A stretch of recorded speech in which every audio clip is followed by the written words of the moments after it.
राम राम दोस्तों, आज की इस वीडियो में बात करेंगे दीपक नाइट्राइट के बारे में। कंपनी ने अभी अपने क्वार्टर 4 के रिजल्ट्स अनाउंस किए हैं और ये हेडलाइंस देखिए, profit falls 20%, revenue rises marginally. यानी रिवेन्यू बहुत थोड़ा सा राइज हुआ है लेकिन प्रॉफिट अच्छा खासा फॉल हुआ है 20% से। तो न्यूज़ पढ़ के लगता है कि यार कंपनी में कुछ ना कुछ तो गड़बड़ है, जो इतना प्रॉफिट कम हो गया है और रिवेन्यू भी नहीं बढ़ रहा है। लेकिन हम अपने तरीके से एक बार रिजल्ट का एनालिसिस करेंगे। लेकिन उससे पहले, जैसा कि हम हर वीडियो में करते हैं, कंपनी के पहले बिजनेस के बारे में समझेंगे, फिर थोड़ा सा बैलेंस शीट एनालिसिस करेंगे और फिर चार्ट देखेंगे और तीनों के साथ साथ में क्वार्टर 4 रिजल्ट का एनालिसिस करेंगे। ठीक है, तो चलिए सबसे पहले चलते हैं कंपनी का बिजनेस थोड़ा सा समझते हैं। तो ये हम आ गए हैं screener.in पे और समझते हैं कंपनी का सबसे पहले बिजनेस। अभी देखिए स्टॉक 6.2% अप है 2125 रुपये में। आज सुबह ही मैंने इसको 2030 के भाव में कुछ क्वांटिटी बाई करी हैं। बाकी आगे डिटेल में मैं आपको सारी चीज़ें बताऊंगा, लेकिन उससे पहले एक डिस्क्लेमर है। मैंने बाई किया है तो आपने भी जाके बाई नहीं कर लेना है, या जो भी लेवल्स मैं बताऊंगा उनको आपने अपनी तरफ से स्टडी करना है, कंपनी के बिजनेस को समझना है, रिजल्ट का एनालिसिस करना है। उसके बाद आपको अपने हिसाब से डिसीज़न लेना है। मेरा डिसीज़न कम्प्लीटली गलत हो सकता है। तो चलिए सबसे पहले समझते हैं कंपनी के बिजनेस को।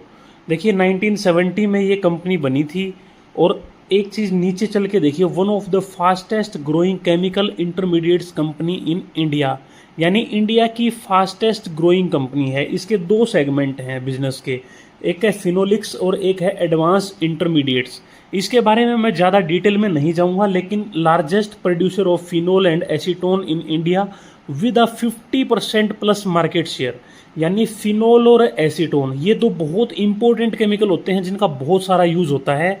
इसमें 50% से ज़्यादा अकेली इस दीपक नाइट्राइट का मार्केट शेयर है।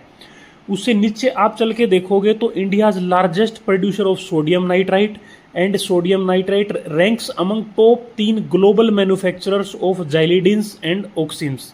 यानी दो ये जो केमिकल हैं इनमें टॉप 3 कंपनियों में है ये वर्ल्ड में, सिर्फ इंडिया में नहीं। और इंडिया का भी लार्जेस्ट प्रोड्यूसर है सोडियम नाइट्राइट में और सोडियम नाइट्रेट में। यानी दो केमिकल में तो इंडिया में टॉप है और दो केमिकल में वर्ल्ड में टॉप 3 में है। तो सोचो ये कितने बड़े लेवल की कंपनी है। एक बार इसका जियोग्राफिकल स्प्लिट देखते हैं। डोमेस्टिक में देखिए 78% जो होता था फाइनेंशियल ईयर 2022 में, वो बढ़कर 84% हो गया है। एक्सपोर्ट जो 16% है, अभी वो पहले 22% होता था फाइनेंशियल ईयर 2022 में।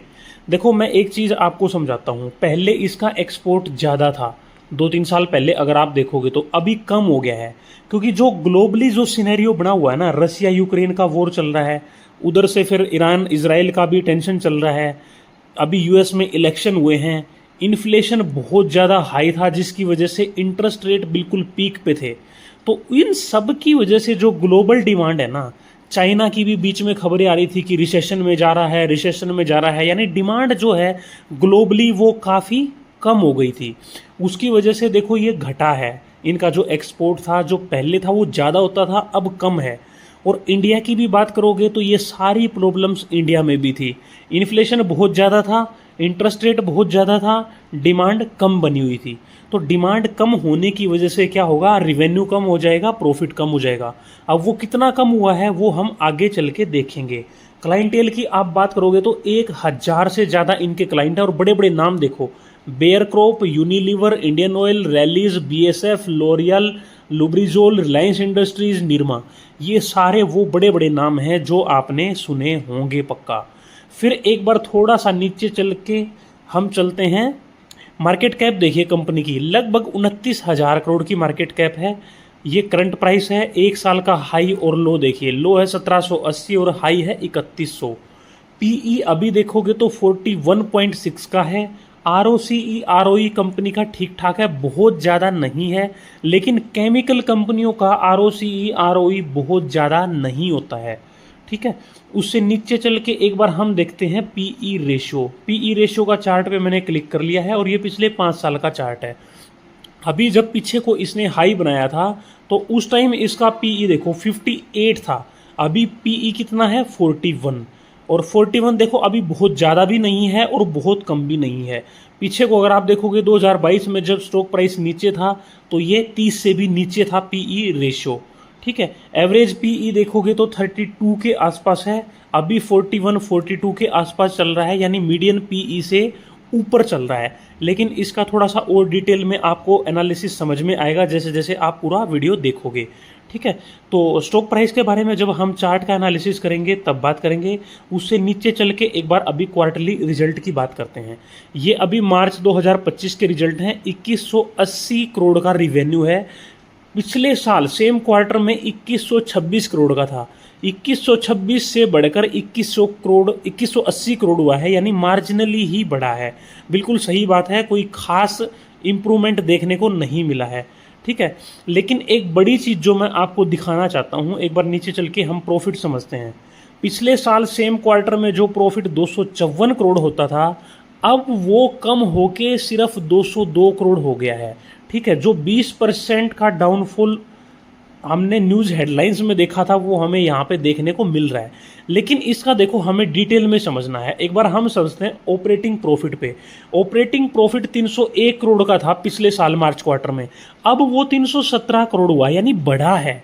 तो नेट प्रॉफिट कम क्यों हुआ है? नेट प्रॉफिट कम होने की वजह देखो, सबसे पहले तो जो अदर इनकम थी वो 99 करोड़ थी पिछले साल सेम क्वार्टर में, अभी सिर्फ 23 करोड़ है। पिछले साल का नेट प्रॉफिट कितना था? 254 करोड़ रुपए।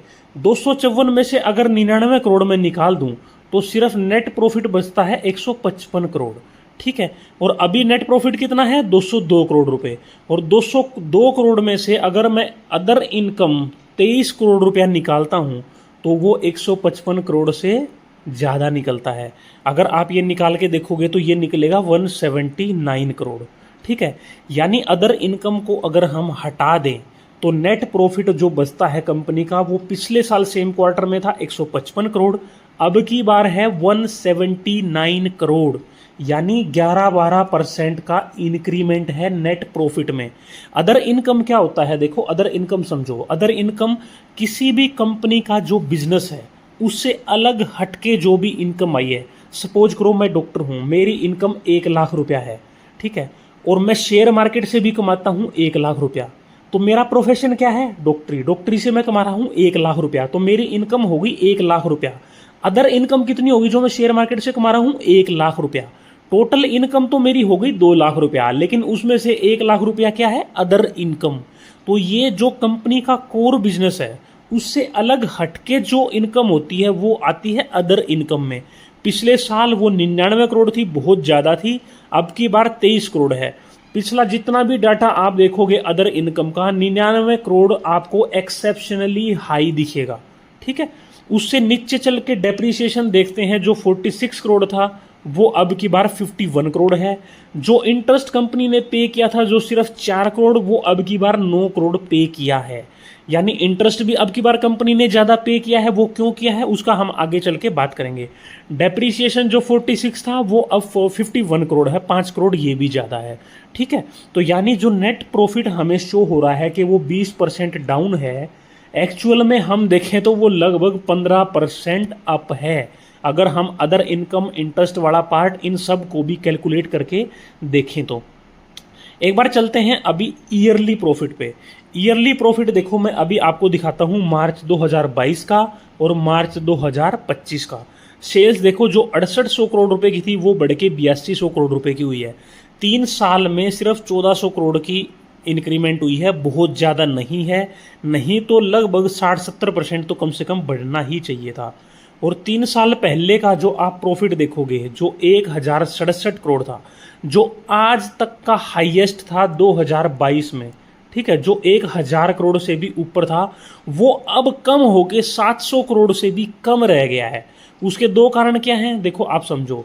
जो ऑपरेटिंग प्रॉफिट मार्जिन है वो 24% होता था, अब वो कम होके सिर्फ 13% रह गया है। देखिए ग्लोबली और इंडिया की तरफ से भी जब डिमांड कम होएगी तो कंपनी अपने प्रोडक्ट्स के जो प्रॉफिट है वो कम कर देगी, क्योंकि डिमांड पहले ही नहीं है। कंपनी थोड़ा सा सस्ता बेचेगी तो सेल्स कंपेरेटिवली थोड़ा सा बढ़ती हैं, ठीक है। तो इसलिए जो प्रॉफिट मार्जिन है कंपनी का वो कम हो गया है। पहले देखो कम होता था, फिर बीच में 3 साल तक 24%, 29%, 24% रहा। ये केमिकल कंपनियों के लिए बिल्कुल पीक टाइम था, ये जो 3 साल आफ्टर कोविड। उसके बाद देखिए थोड़ा सा कम होते होते अब सिर्फ 13% रह गया है इसका ऑपरेटिंग प्रॉफिट मार्जिन। लेकिन रिवेन्यू बढ़ा था, लेकिन ऑपरेटिंग प्रॉफिट मार्जिन कम होने की वजह से जो नेट प्रॉफिट था वो 1000 करोड़ से भी कम होकर 700 करोड़ से भी नीचे रह गया है। नीचे चल के हम बैलेंस शीट में देखते हैं, कंपनी के जो रिजर्व हैं वो लगातार देखिए कितने बड़े हैं। अभी 5300 करोड़ से भी ज़्यादा के रिजर्व हैं, जो 3-4 साल पहले मात्र 3300 करोड़ के होते थे। उससे नीचे चल के देखिए CWIP होता है कैपिटल वर्क इन प्रोग्रेस, यानी अभी कंपनी का कितना एक्सपेंशन चल रहा है। ये देखिए यहाँ पे 1650 करोड़ का जो इंटरेस्ट ज़्यादा पे किया है कंपनी ने। वो क्यों पे किया है? क्योंकि ये जो CWIP है इसकी वजह से कंपनी पे लगभग 1200-1300 करोड़ रुपए का लोन है। इस लोन का देखो इंटरेस्ट तो कंपनी ने पे करना ही पड़ता है, लेकिन CWIP देखो 1650 करोड़ का है और कंपनी पे डेट सिर्फ 1200-1300 करोड़ का है। यानी 400-500 करोड़ का जो CWIP है वो कंपनी अपने पैसे से कर रही है, 1200-1300 करोड़ का लोन लिया हुआ है। अभी लोन का क्या है, इंटरेस्ट जा रहा है। बाद में क्या होएगा, जब ये CWIP कंप्लीट हो जाएगा तो ये फिक्स्ड एसेट में कन्वर्ट हो जाएगा। फिक्स्ड एसेट कंपनी के बढ़ जाएंगे और इंटरेस्ट भी कंपनी का कम हो जाएगा जब लोन चुक जाएगा पूरा। लेकिन अभी देखो पिछले साल की ही मैं बात कर रहा हूँ, पिछले साल 2293 करोड़ के होते थे। पिछले साल का है या ये पिछले क्वार्टर का है, एक बार देख लेते हैं। पिछले साल का, मार्च 2024 का, ठीक है। मार्च 2024 में जो 2293 करोड़ के होते थे वो अब 2457 करोड़ के हो चुके हैं फिक्स्ड एसेट। क्योंकि ये जो CWIP जैसे जैसे कंप्लीट होता है कंपनी के फिक्स्ड एसेट बढ़ते जाते हैं, ठीक है। लेकिन एक चीज़ देखिए जो मैंने आपको बताया था 2022-23 में जब कंपनी का नेट प्रॉफिट हाईएस्ट था 1067 करोड़, उस टाइम कंपनी के पास टोटल एसेट 2000 करोड़ से भी कम के थे। और जब ये 1650 करोड़ रुपए का CWIP कन्वर्ट होकर 2457 करोड़ में ऐड हो जाएगा तो ये लगभग 4000 करोड़ से भी ऊपर हो जाएगा। पहले कितना था 3 साल पहले? 2000 करोड़ से भी कम। अब कितना हो गया है? 4000 करोड़ से भी ज़्यादा का हो जाएगा, ठीक है। ये आने वाले 6 महीने में होगा, 1 साल में होगा, 2 साल में होगा, ये मुझे भी नहीं पता है। जैसे ही हमें यहाँ पे CWIP से हटके फिक्स्ड एसेट में शो हो जाएगा तो हमें पता लगेगा। तो देखो जो ऑपरेटिंग प्रॉफिट मार्जिन कंपनी का कम भी हुआ है, तो कंपनी पहले जो 2000 करोड़ रुपए के एसेट्स पे बिजनेस कर रही थी तब उतना रिवेन्यू और प्रॉफिट कर रही थी, अब वो सीधा सीधा डबल हो गया है, समझ रहे हो। लेकिन प्राइस देखते हैं हम, जब चार्ट पे जाएंगे तो 3 साल पहले क्या था और आज क्या है वो हम बाद में चल के देखेंगे। एक बार नीचे चल के मैं आपको शेयर होल्डिंग पैटर्न दिखाता हूँ। शेयर होल्डिंग पैटर्न देखिए, जो 49.24 था वो थोड़ा सा बढ़ के 49.28 हुआ है। और ये मैं बात कर रहा हूँ प्रमोटर्स की, यानी कंपनी के जो मालिक हैं उन्होंने अपना थोड़ा सा शेयर खरीदा है। और उससे पहले आप देखोगे तो 49.13 करोड़ था, फिर 49.24, फिर 49.28। यानी प्रमोटर्स ने, मालिक्स ने अपने शेयर लगातार थोड़ा थोड़ा खरीदे हैं, उनको कंपनी पे भरोसा है। फिर बात करते हैं FII की। FII का जो 6.59 था पिछले क्वार्टर में वो भी थोड़ा सा बढ़ के 6.64 हुआ है। DII की अगर मैं बात करूं तो 23.22 था, वो बिल्कुल सेम रहा है। और पब्लिक की जो शेयर होल्डिंग है वो थोड़ी सी कम हुई है। नंबर ऑफ शेयर होल्डर भी आप देखोगे तो पहले देखो 5,72,000 से भी ज़्यादा शेयर होल्डर होते थे, वो कम होते होते होते होते अब सिर्फ 4,09,000 बच गए हैं। इसका कारण आपको समझ में आएगा जब हम टेक्निकल्स की बात करेंगे। तो अभी चलते हैं सीधा चार्ट पे और बात करते हैं टेक्निकल्स की। तो दोस्तों ये हम आ गए हैं दीपक नाइट्राइट के चार्ट पे। अभी आप देखोगे तो 2117 का भाव चल रहा है। और अभी मैं जूम करके फिर आपको डेली कैंडल पे भी दिखाऊंगा। अभी ये वीकली कैंडल है।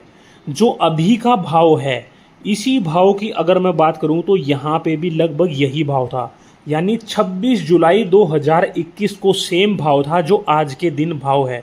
अभी क्या चल रहा है, मई लगभग ख़त्म हो गया है, मई के बाद जून जुलाई, यानी लगभग 2021 से 2025 आ गया है। पिछले 4 साल में कंपनी का भाव जरा सा भी नहीं बढ़ा है, जहां था वहीं आज के दिन आपको भाव मिल रहा है 4 साल पहले वाला। कंपनी के प्रॉफिट मैंने आपको दिखाए 3 साल पहले कितने थे, 1067 करोड़। रिवेन्यू उस टाइम से लेके आज तक बढ़ा है, लेकिन ऑपरेटिंग प्रॉफिट जो उस टाइम होता था उससे भी आज कम है। लेकिन जो कंपनी का हाई गया था वो अभी देखो, वो 3150 को भी क्रॉस किया था अभी रिसेंटली। ये कब की बात है? ये बात है देखो यहाँ की, जुलाई 2024, यानी पिछले साल, आज से ठीक एक साल पहले कंपनी ने हाई मारा था और आज वहाँ से डाउन है। एक बार थोड़ा सा मैं जूम करके दिखाता हूँ और आपको दिखाता हूँ कि अपने हाई से ये लगभग कितना परसेंट डाउन है। अपने हाई से करंट लेवल पे भी ये 33% डाउन है। ठीक है, यानी आज के भाव से अगर ये अपने हाई तक जाता है तो हमें कितना परसेंट गेन मिल सकता है? ये देखिए, ये लगभग है 49% का गेन, यानी लगभग 50% गेन की अपॉर्चुनिटी हमारे पास है अगर कंपनी दोबारा अपने लाइफ टाइम हाई पे चली जाए तो। लेकिन दोबारा लाइफ टाइम हाई जाने में क्या दिक्कत है?